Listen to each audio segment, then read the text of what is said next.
Hello friends. बहुत सारी ऐसी कंपनियां हैं जो रातों रात शेयर मार्केट में जीरो हो जाती हैं। उनमें से कुछ नाम जैसे कि DHFL, Videocon, Sintex technologies and now Rohit Ferrotech. ये कंपनी कल के कल जीरो हो गई, डीलिस्ट हो चुकी है और ये आपका पैसा जीरो कर चुकी है। मैं लास्ट में आपको एक ऐसा स्टॉक भी बताऊंगा जो अभी तक लिस्टेड है और कल को डीलिस्ट हो सकता है। आई एग्री कि इस तरीके से रातों रात कंपनियां डीलिस्ट नहीं होनी चाहिए, इस तरीके की चीजें नहीं होनी चाहिए, लेकिन ये हमारी रिस्पॉन्सिबिलिटी है कि हम किसी भी कंपनी में इन्वेस्ट करने के पहले उस कंपनी को पहले चेक करें, समझें। रिटेल इन्वेस्टर्स कुछ गलतियां जो ऑलवेज बार बार करते हैं। ये रोहित फेरोटेक ये कब से NCLT में थी।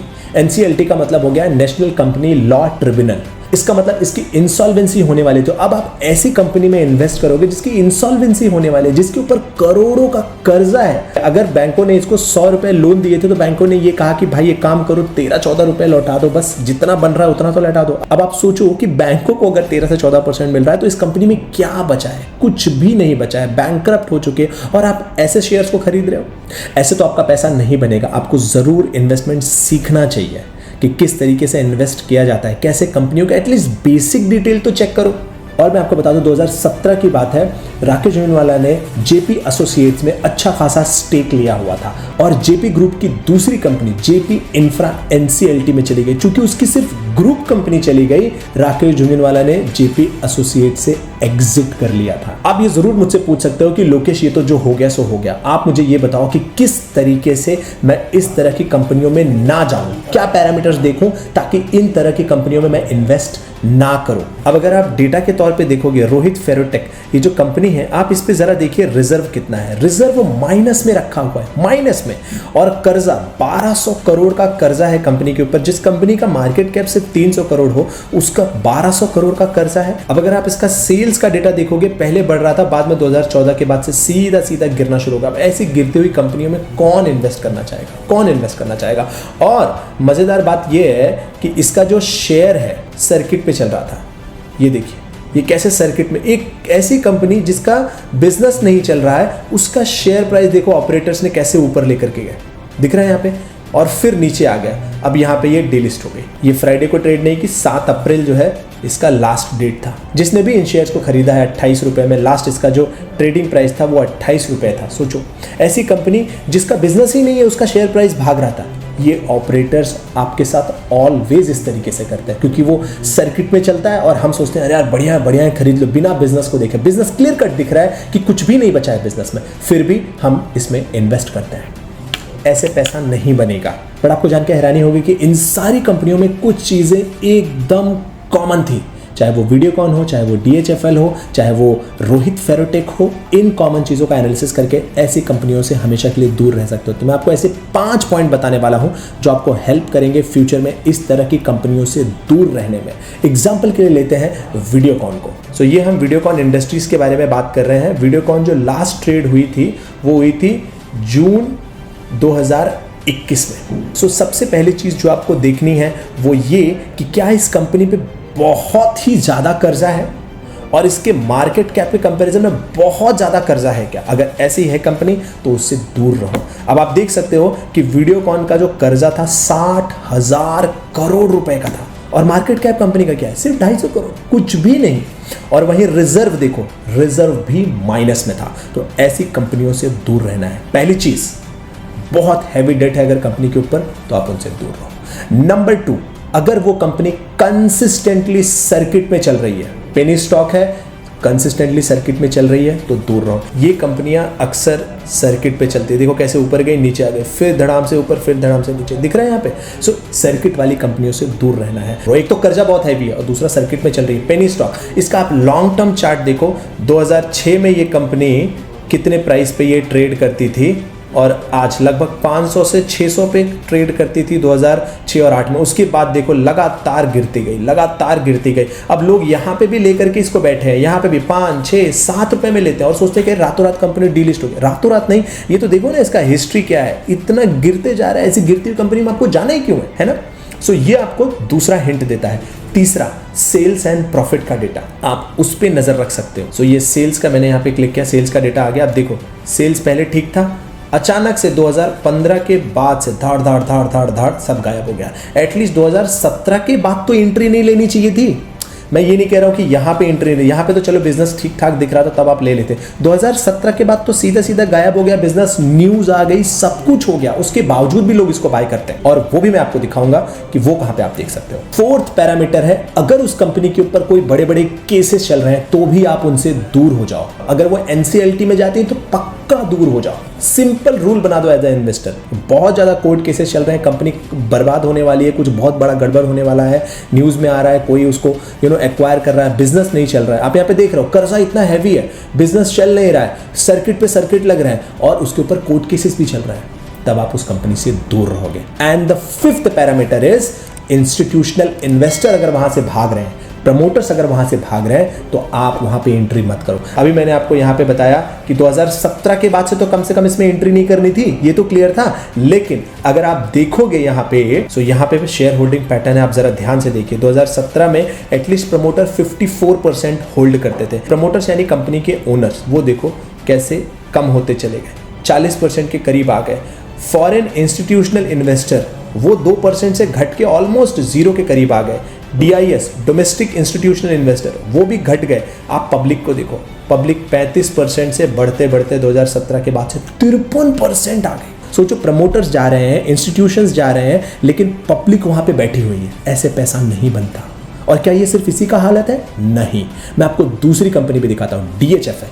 उसको आप देख करके और हैरान हो जाएंगे कि डेटा इतना पब्लिकली अवेलेबल है, फिर भी हम ये स्टेप्स लेते हैं। हम सिर्फ क्योंकि हमें सर्किट वाले स्टॉक अच्छे लगते हैं, हमको ऐसा लगता है कि अरे कल के कल डबल हो जाएगा, उस चक्कर में हम 0 कर लेते हैं। सो 5 पैरामीटर अब आपने नोट कर लिए। अब इसी 5 पैरामीटर को एक बार DHFL में भी देखते हैं। सो पहला पैरामीटर क्या था कि कंपनी पे कर्जा नहीं होना चाहिए। आप यहां पे देख रहे हो DHFL में 90,000 करोड़ का कर्जा था, रिजर्व कुछ भी नहीं था, माइनस में है रिजर्व, और कंपनी का मार्केट कैप सिर्फ 500 करोड़। दूसरा पैरामीटर हमने डिस्कस किया था कि सर्किट पे नहीं चलना चाहिए। आप यहाँ पे क्लियरली देख सकते हो, लास्ट लास्ट में ये स्टॉक सिर्फ और सिर्फ सर्किट पे चल रहा था। आप देख रहे हो, सर्किट पे ऊपर गया, सर्किट पे नीचे आया। ये जो सीधी लाइन आपको जब दिखती है, इतनी ब्यूटीफुल लाइन ऐसे, तो आप समझ जाओ कि ये स्टॉक सर्किट पे चल रहे थे। और ये चीज आप लॉन्ग टर्म चार्ट में भी एक बार देख सकते हो कि ये स्टॉक पहले तो ऊपर जा रहा था, बट 2018 के बाद से कैसे गिरता ही गया। लेकिन लोगों को लगता है कि अरे यार थोड़ा तो ऊपर जाएगा तो मैं ले लूंगा, अब ये 2 रुपए का है, फिर से 200 रुपए हो जाए। ऐसा नहीं होता। अगर बिजनेस ही खराब हो गया तो आप क्यों ले रहे हो उसमें। अब थर्ड पैरामीटर देखते हैं, सेल्स का डेटा। अब यहाँ पे आप देखिए कि 2018 तक DHFL का सेल्स ऊपर जा रहा था, उसके बाद धड़ाम से गिर गया। तो ऐसे गिरते हुए सेल्स की कंपनियों में आप क्यों जा रहे हो, जहां पे इतना कर्जा है, न्यूज भी कंसिस्टेंटली आ रही है कि कुछ तो घपला हुआ है कंपनी में, कुछ तो फ्रॉड हुआ है कंपनी में, फिर भी आप क्यों जा रहे हो? अननेसेसरी क्यों जा रहे हो? अच्छी कंपनियों में जाओ ना मेरे भाई। तो अगर मैंने पहले एंट्री कर ली, बाद में कंपनी के ऊपर लगातार कर्जा बढ़ते जा रहा है, सर्किट लग रहे हैं, सेल्स का डेटा गिर रहा है, उस पर से आरोप पे आरोप लग रहे हैं, उस कंपनी से निकल जाओ ना। और अगर पहले से ही ये चीजें एग्जिस्ट करती हैं तो एंट्री ही मत करो। बट मैं आपको दिखाऊंगा कि कितने लोग इसमें एंट्री किए हैं। अब इसका जरा न्यूज वाला पार्ट भी कंफर्म कर लेते हैं। NCLT, अब यहाँ पे देखिए कि ये कब से NCLT में इसका केस पड़ा हुआ है। आप क्यों इसमें एंट्री करोगे? सिंपली एंट्री करनी ही नहीं है। अब हमारा जो 5th पैरामीटर है विच इज इंस्टीट्यूशन इन्वेस्टर का, वो भी इसमें कंफर्म करेंगे। यहाँ इस केस में प्रमोटर्स मेंटेन रहे, लेकिन फॉरेन इंस्टीट्यूशन इन्वेस्टर देखो 2018 के बाद से नीचे ही होते चले गए, ऑलमोस्ट 0 के कगार पे आ गए। और DIS डोमेस्टिक इंस्टीट्यूशन इन्वेस्टर भी नीचे चले गए। अब पब्लिक को देखो, पब्लिक 34% से हो गई 57%। ऐसे कैसे पैसा बनेगा मेरे भाई? नहीं बनेगा। मैं आपको एक ऐसी और कंपनी दिखाऊंगा, सिंटेक्स इंडस्ट्रीज, उस पे भी सेम पैरामीटर हम अप्लाई करते हैं। सबसे पहले कंपनी का मार्केट कैप सिर्फ 500 करोड़ और कर्जा भाई साहब 6,500 करोड़ का, रिजर्व सिर्फ 1400 करोड़ का। और ये कंपनी को देखिए, ये कंपनी भी सर्किट पे चल रही थी, प्योर सर्किट पे ये कंपनी चल रही थी। ये देखिए, पहले सेल्स का डेटा ठीक था, बाद में धड़ाम से गिर गया। ऐसी कंपनी में जाना है कि जो कर्जे में डूबी पड़ी हुई है, सर्किट पे सर्किट चल रही है और सेल्स का डेटा भी गिर गया। क्यों जाना है? लेकिन मैं आपको दिखाऊंगा पब्लिक क्या करती है। अब यहाँ पे आप ये देखिए, प्रमोटर्स 28% थे 2019 में, प्रमोटर्स गिरते गए सिर्फ 4% पे आ गए।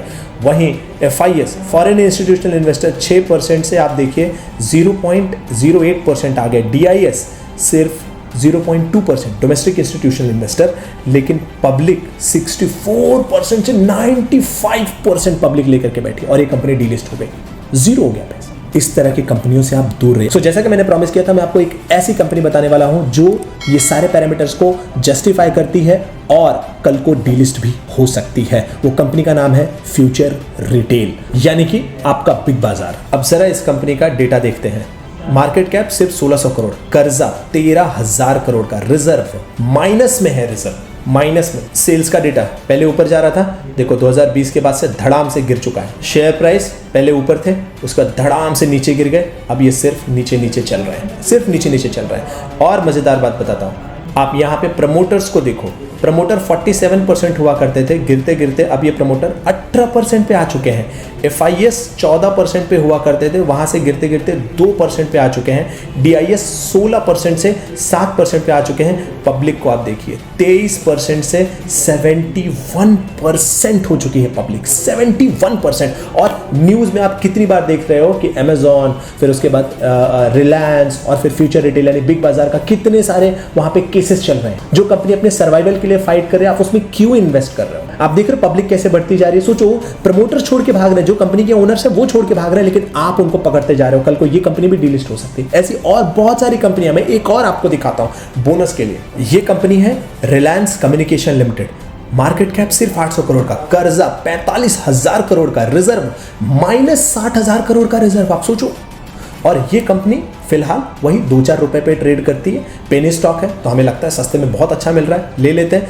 ये स्टॉक भी अब वही सर्किट पे चलने लगा है, दिख रहा है यहाँ पे, सर्किट पे सर्किट, सर्किट पे सर्किट मारते रहता है। सो मैक्स चार्ट इसका जरा देखते हैं।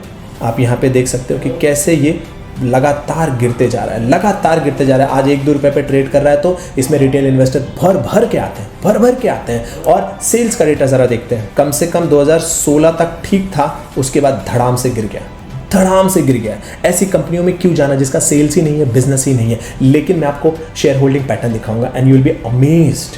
आप यहाँ पे देखो, प्रमोटर्स 22% से गिरते गिरते 5% हो चुके हैं। FIS 8% से भागते भागते वो 0.17 पे आ चुके हैं। DIS 10% से 4.65%। आप जरा पब्लिक को देखो, पब्लिक 60% तो पहले भी होल्ड करती थी, क्योंकि वो लोग बेच चुके थे। इसके पहले का मेरे पास हिस्ट्री यहाँ पे दिख नहीं रहा, वरना पहले का भी आप देखोगे तो पब्लिक कितने कम से यहाँ पे 60% तक आई थी, और आप देखो कितना हो चुकी है। 90% पब्लिक होल्ड कर रही है ऐसी कंपनियों को। अब आप सोचो, कल को ये डीलिस्ट होगी तो घाटा तो होगा ही होगा ना। फिर हम बोलेंगे अरे यार डीलिस्ट हो जाती है, पैसा हमारा बर्बाद हो जाता है। अगर आप जेन्युइनली वेल्थ क्रिएट करना चाहते हो तो आपको इन्वेस्टमेंट सीखना चाहिए, उसके बाद ही आप लॉन्ग रन में वेल्थ क्रिएट कर पाओगे। सो आप ये वीडियो जरूर अपने दोस्तों के साथ जो शेयर मार्केट में इन्वेस्ट करते हैं उनके साथ शेयर करिए, ताकि उनको भी मालूम पड़े कि किस तरह की कंपनियों से आपको दूर रहना है। सो आप मुझे कमेंट करके बताइए कि क्या आप कोई आरकॉम या फिर फ्यूचर रिटेल जैसी कंपनी जानते हो जो कि चांस है कि फ्यूचर में डीलिस्ट हो जाए, ताकि वो कमेंट जब बाकी लोग पढ़ें तो वो उन कंपनियों में इन्वेस्ट ना करें। सो मिलते हैं कल नेक्स्ट वीडियो में। Thank you so much.